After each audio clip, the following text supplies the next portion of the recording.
Hi, it's Yukiko, and I hope you're well.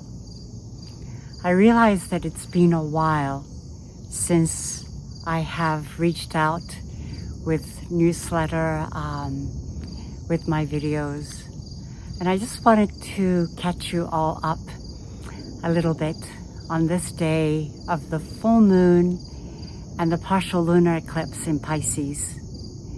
It's really just a moment of, in a way, of reckoning and of letting go of things that really are no longer that comfortable of sitting with us, and opening ourselves to a new cycle that is coming in.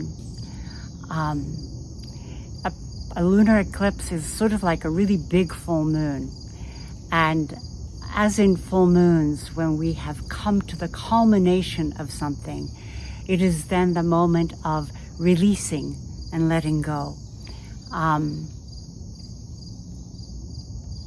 It's a full moon that is also very close to the North Node.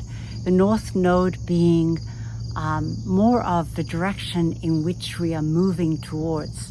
So this letting go has a great deal also to do with creating this space and the clarity necessary to start bringing in that which is right there, beckoning us, to invite us to move in that direction. It is right now a period. We're right in the middle of a huge consciousness revolution, evolution. And some of us might say, really? Because when we look out into the world, there's a great deal of chaos. And it might not feel that way. It might feel like we're moving backwards.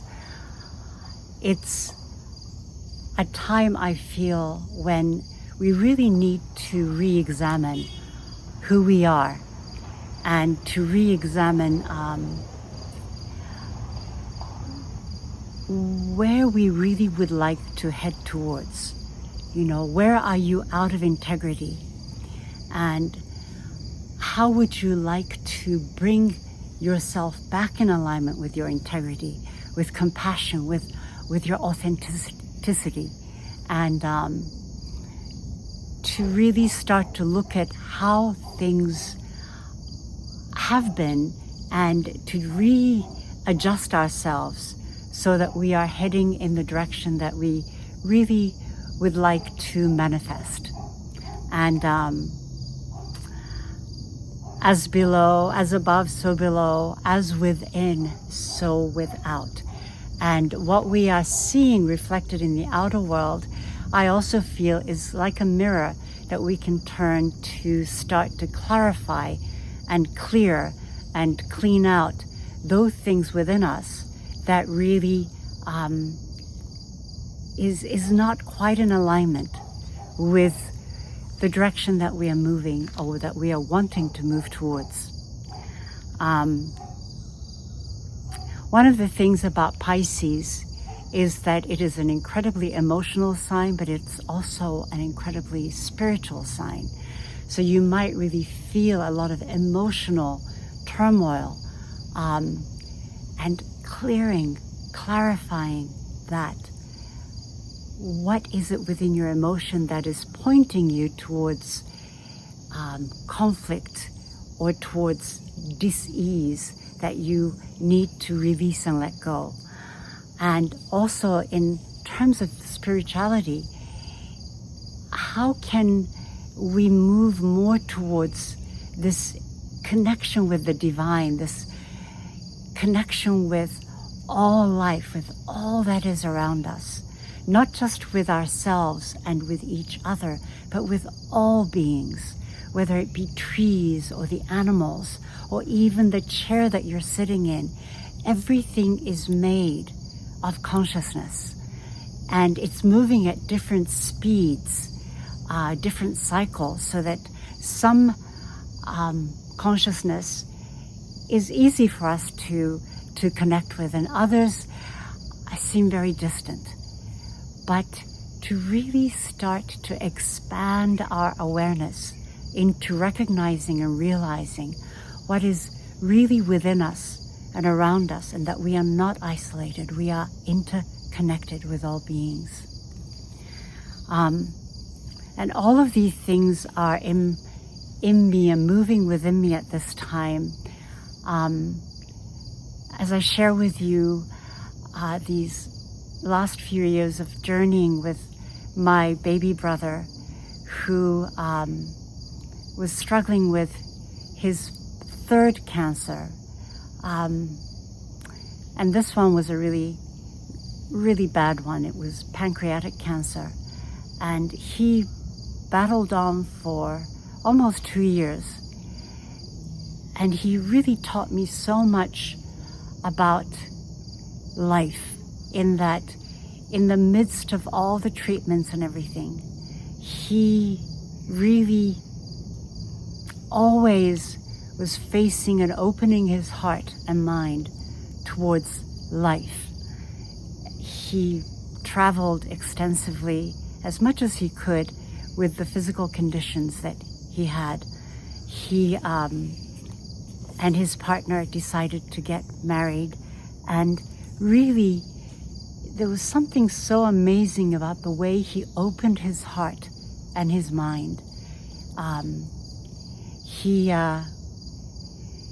He passed over.